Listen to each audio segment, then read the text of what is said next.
I want to talk about the most powerful experience I ever had at youth camp really quick. It was 2006. We were at Daytona Beach, Florida, Student Life Camp. Chris Tomlin was the worship leader, and Louis Giglio, I think, was the pastor. He was the speaker. And our youth group at the time, we had been sitting all over the place at the worship experiences. Sometimes we'd be down low, letting the subs just like rattle our rib cage. Sometimes we'd be mid-range because we got there a little late from playing and getting sunburned too much at the beach. I know some of y'all looked like lobsters last year. That's okay. Had me wanting some butter. Anyway. This one night, we decided to sit at the very top of the arena. It was like a triple-decker situation, and we wanted to be up in the rafters. So we were. And I remember there was this moment during the musical part of the worship set where I could just hear thousands and thousands of voices all singing out in praise and adoration to Jesus. And there was just such power in it, I can't describe it. But I remember tears came to my eyes as I just looked down on thousands of people praising Jesus, and the power of it caused me to raise my hands in worship and surrender for the first time. I never had done that. And I remember having this feeling that I never wanted to leave. I never wanted to stop feeling that feeling, and more so, I wanted everyone in the entire world to experience that feeling for as long as possible, forever. I wish everyone could, but that's not the case, is it? It's not the case. Not only do some of us not ever experience that, some of us have, but most all of us, it comes and then it goes. That camp feeling, if we even get to go to camp at all, right? It ends. And we come back to real life, and the pressures of real life start pounding down on us all over again. Our closest friends, they stop being so close because we kind of drift apart. We come back home and our parents are fighting again. And we're like, dang, I had forgotten about that. We come back home and our siblings are jerks and they're so annoying. We come back home and we got to get ramped up for school. And schoolwork starts to come back, whether it's in person or online or whatever. Right? We get back, we've taken a break from social media, but now we're back into social media and people are super mean and making fun of us and saying terrible things because they can behind a keyboard that they would never say to your face because they're a coward. We're stressed out about all these people asking us, well, what are you going to do after high school? You're a junior, you're a senior. What's your plans for the future? And you're like, I don't know. Stop asking me, Grandma Irma. I don't know. And the stress comes back. It's like, welcome back to the real world. And it doesn't feel like God is at home as much as he is at camp, right? Does anybody else feel that way? Where it's like, man, there's extra Jesus when we at camp. And it's like he just passed over my house, my school, my town, my life whenever I'm at home. And it makes me want to be there more than it makes me want to be here, right? It's like at camp, there are far less troubles than there are at home, right? But I want us to hear something tonight, and it's this, that troubles, they are real, but troubles are a trap. And when things fall into a trap, they die. Traps are designed to capture and to kill, unless whatever has fallen into the trap is set free. And I want to help some of us be set free tonight. Right? Be set free by Jesus. Because if we find ourselves in a trouble trap, which I think a lot of us are in right now, like we're in trouble. Physically, socially, mentally, emotionally. Right? Our whole dang world is in trouble, and it's a trap. God is allowing it, but the enemy is using it. And we got to be careful not to stay in the trap because we might just die. Now, I'm talking about not physically, hopefully, but emotionally. We could get hurt, we could get damaged socially, with our friendships, with our relationships. We can't stay there. We've got to walk out, and we actually can walk out. Why? Because we have the key. Well, Rin, what's the key? It's the cross. The key to walk out the trap, the key is the cross. And I got to tell y'all this, that God is just as much here tonight, right now, wherever you are. He's just as much here as he is at camp. And he's just as much at camp as he was at the cross. And I think we can all agree that God was at the cross. So don't fall into the belief that what God can bring to life depends on a location, because it doesn't. What God can bring to life doesn't depend on a location. He is living and he is active and he is everywhere, absolutely all the time. It's not like there's more of him here and less of him over there. Like, he is fully present because he's fully God everywhere. And that's good news. It's good news. And it's also good news that he wants to meet you here. He wants to meet you here just as much as he would have at camp. He wants to meet you where you are, whether we're in Arlington or whether we're in Greater Austin. How do I know this? Well, because I've seen it before. We've seen it before. Not missing camp because of COVID, but we have seen confusing times. In John chapter 16, which is where we're going to be hanging out tonight, which is where we would have been hanging out all week had we been at camp, Jesus is talking to his followers. He's talking to his disciples. And in John 16, verse 16, he says this. It's confusing, and they thought so too, so don't worry. Jesus says to his followers, in a little while you will see me no more. He's like, you won't see me, I'm going to poof, disappear. And then after a little while, you're going to see me again. That's what Jesus said. He's like, in a little while, you're going to see me no more. And then in a little while after that, you're going to see me again. Now, keep in mind, these guys were literally camping with Jesus. They weren't at camp, they were camping. And it didn't last just a week, it lasted years. Where they were following Jesus, they had no place to stay. They were just out in the wilderness, following Jesus, living wherever, and doing their thing in God's creation. And Jesus was like, look, this has been great and all, but I'm going to leave for a little bit. It's going to be a mad letdown, and it's going to be super confusing, but I'm going to be back though, don't worry. And so everybody's like, what is he talking about? He's going to leave for a little while, and then he's going to come back after a little while, and all of his disciples are just whispering about it. They're like, what do you think he meant whenever he said, I'm going to leave for a little while, then I'm going to be back for a little while? And then Jesus heard them whispering about what the heck he was talking about, because they were really confused, just like a lot of us are really confused right now. In life right now, it feels like Jesus has left us for a little while. And Jesus is like, don't worry, I'm going to come back. He left us for a little while. We're going to have camp, but don't worry. There's going to be 2021. It feels like he said this to us this year, not 2,000 years ago, right? So Jesus, he goes back to the disciples and he says, are you asking one another what I meant when I said, in a little while you will see me no more, and then after a little while you're going to see me again? And they're like, that is exactly, well, you are the Son of God because you know everything, man. That is exactly what we were talking about. So he tells them in verse 20, you will weep and you will mourn while the world rejoices. And now, they didn't know fully. They were still confused because Jesus was a threat to society. He was a threat to this system. And so whenever they killed him, the world was going to rejoice. They're like, yay, the threat is neutralized. But they weren't going to be rejoicing. They were going to be weeping and they were going to be mourning because they were going to feel like, well, you just spent all this time with Jesus and now he's gone. And now it's confusing. And now it feels like he's left, like there's not as much of him here anymore, right?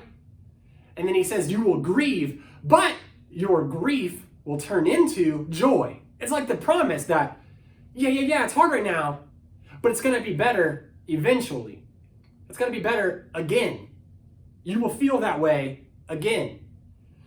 And then he relates it to this in the next verse. It's like a woman who is screaming in pain during birth, during labor. But while that's the case, and it's terrible and painful and extremely difficult, she will rejoice when she holds that baby and the baby is born. He's like, you see what I'm saying? In verse 22, he's like, this is your time of grief. But I will see you again, and you will rejoice. And here's the awesome part. This is what I wished when I was at youth camp. This is what a lot of us wish, to not come down from that camp high. He's like, you will rejoice, and no one will take away your joy. Not circumstances, not crisis, not COVID. No one will take away that joy. Not a location. Nothing can take away that joy. I don't know about you, but I want some of that. Give me some of that. 2 helpings, please, right? He said, look at this. Like, I'm going to die. I'm going to die. This camp high It will come down and fear and worry will set in. You will be worried about your future. A time will come where the future will be uncertain. You will be worried about your family. You will be worried about your friends. You will be worried about your finances. It will be very uncertain. Jesus knew he would be killed on a cross, but he also had the keys to overcome because Jesus is greater than the grave. So what things are on track to die in your life? Because they can be resurrected with the power of Jesus. He has the keys. He's greater than the grave. He's greater than death itself. So whatever things are going to die in your life, he can overcome those too. Jesus would be trapped, and the trap was the cross. He would be tortured. Then there would be trouble. And there would be worry in the waiting to see him again. He said, you'll see me again. We know we might experience this again. But it's how long? How long until then? You don't have to wait. It can be right now. It can be today. It can be every day because no one gets to take that away from you. For the disciples, it was 3 days. It was 3 days later and Jesus defeated death. And he's like, I'm back. I told y'all I'd be back. But his disciples knew then what I think we all need to know now. They got to experience it after 3 days. Like I said, it might be different for us, but the same thing is true. You can walk out of worry because Jesus walked out of the grave. You can walk out of worry because Jesus walked out of the grave. So what is weighing you down? What worries do you have? Because realize this, Christ can overcome it because he overcame the grave. He can overcome what you're going through. People ask, what does Jesus' death, burial, and resurrection thousands of years ago have to do with me today? He died, he was buried, he rose again, he ascended into heaven. This was thousands of years ago. How does that impact my life today? That has nothing to do with my relationships. That has nothing to do with my parents getting a divorce. That has nothing to do with me failing my classes. That has nothing to do with the fact that I hate what I see whenever I look into the mirror. What does it have to do with me? What does it have to do with what's going on in my life right now, today? And to that I say, everything. It has everything to do with you. It has absolutely everything to do with us. When you feel afraid, I know you felt afraid. I still do sometimes. When you feel alone, some of us feel alone, especially now more than ever. When you feel depressed, when you feel like anxiety is crushing you and you can't breathe, when you feel invisible, like no one cares about you and your family, oh, the other siblings get all the attention and there you are off to the side, when you feel like a hindrance or an inconvenience to people, when you feel like you are ugly, when you feel like you are stupid, and no one respects you, no one appreciates you, when you feel like you're disgusting because of a habit or an addiction that you have and you've kept it in secret, and if people only found out, your life would be over. If you feel like there is no escape in whatever situation or circumstance you are in, listen, Jesus says something to you that only he is recorded saying in the entire Old Testament. No one else in the New Testament, no one else in the New Testament ever said this except Jesus, because only Jesus can. And he just says, he looks at you and he says, take heart. Take heart. Your heart. Take courage. Have courage. Be encouraged. He's like, be encouraged. Like, you got this. You can do this. Why? How can he say that? Well, he continues and he says, because I have overcome the world. Because I have overcome the world. This is John 16:33, and this is the verse that Camp 2020 was themed after. Jesus says, I told you these things. I said I'm going to be gone for a little while, then you're going to see me again. I said I'm going to die, and I'm going to be resurrected again. I'm going to come back. Why? So that you can have peace. Anybody longing for some peace right now? I could use some peace, man. Come on. He said, in this world, you will have trouble. It's a promise. It's a guarantee. We're experiencing it right now, just like they experienced it then. Just different kinds, but it's still trouble. You're going to have it. But take heart. Be encouraged. Take courage.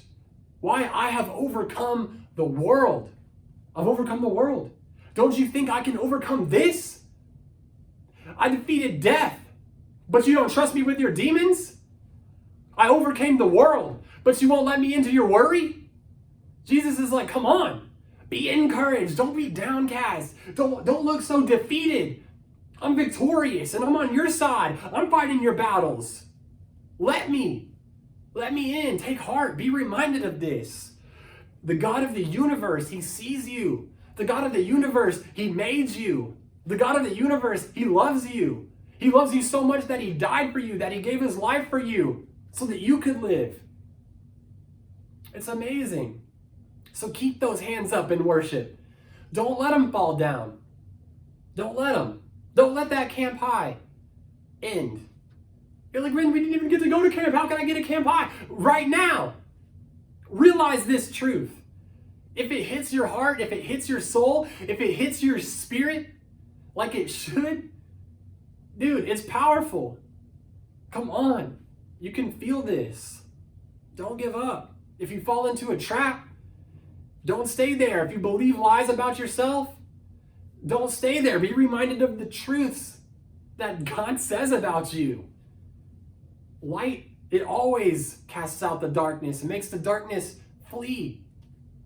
Demons, Satan trembles in the presence of the Lord. The battle is already won, guys. Man, we can walk in that today. We can walk in that through our confusion and our anger and our discouragement and our uncertainty and all of our self-doubt, because Jesus can overcome it, because he overcame the world. He overcame the world. So yes, God is there at camp, but he's also there at the cross. And he's also here in your crisis. Take heart. Jesus, thank you. Thank you for loving us. And we are confused. We are confused. Just like the disciples were. When you said, you're not going to see me for a little while, and then a little while you'll see me again. Lord, may we have experiences like that every single day, where we fall into that trap of doubt, and then you rescue us out of it, where you show yourself to us in a way that is stronger than anything we could face in this world. May we take heart. May we be encouraged at a time where discouragement's everywhere, where fear and doubt and worry run rampant. Your spirit is stronger. And thank you for that, Jesus. May we walk in that. May we walk with you, in step with one another. Lord, will you just bless our lives, our families, our friendships, and help them to glorify you. We love you, and we look so forward to being back together again, but we trust you and your will and your way. Guide us. It's all in your name we pray. Amen.